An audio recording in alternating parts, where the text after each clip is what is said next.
real bear in the morning. When I heard it was going to snow again, my head literally exploded. I'm so hungry I would eat dog food. I've been working my fingers to the bone trying to get all of my grading done before spring break. Not a chance.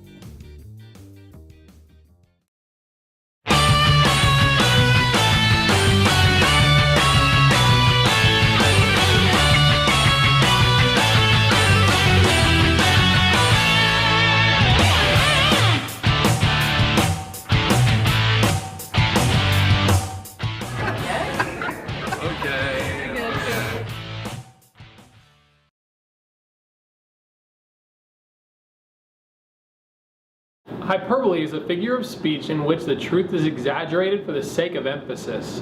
We do this all the time! I did it just there. We all know that using a hyperbole and exaggerating your point can really accentuate your message. And gosh darn it, sometimes it just feels good to overemphasize your point. Now before we look at hyperbole in a poem, let's just look at a few examples elsewhere, and I'm going to look no further than the illusion video from this series. Here's a clip.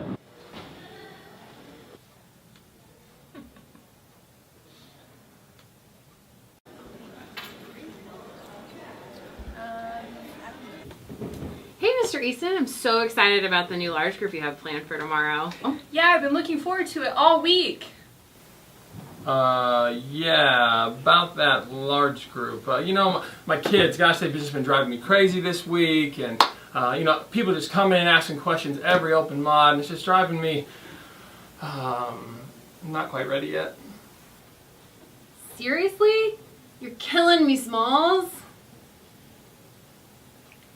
In the clip, Miss Heitman uses a quote from the movie The Sandlot when she says, "You're killing me, Smalls." Now yes, this is an illusion, but it's also hyperbole because no, I'm not literally trying to kill Mrs. Heitman. Also, hyperboles tend to be what drive just about every Your Mama joke that's ever existed. Here's a few examples.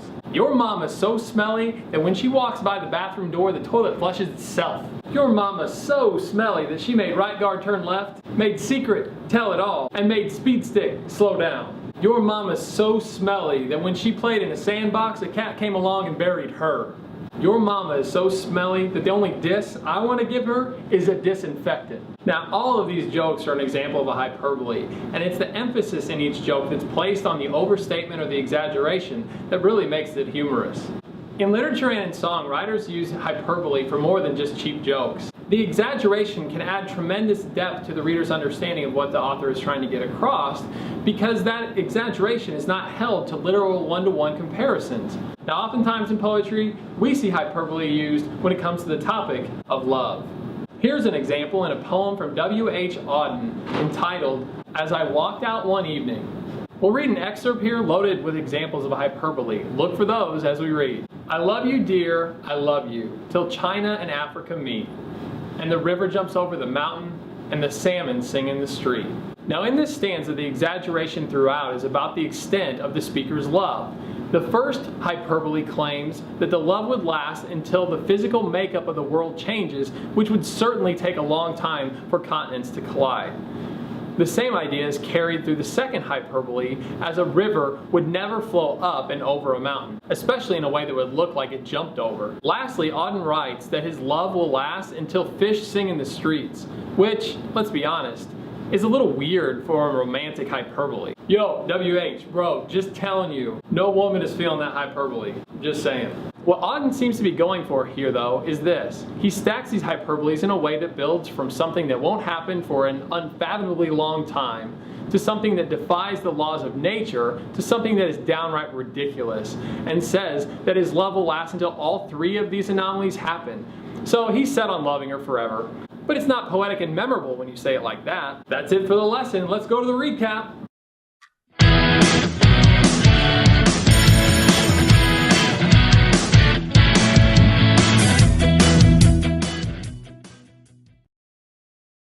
A hyperbole is a figure of speech in which the truth is exaggerated for the sake of emphasis. And by breaking the limitations of the literal reality we live in, the exaggeration adds unfathomable depth and understanding to the point being emphasized.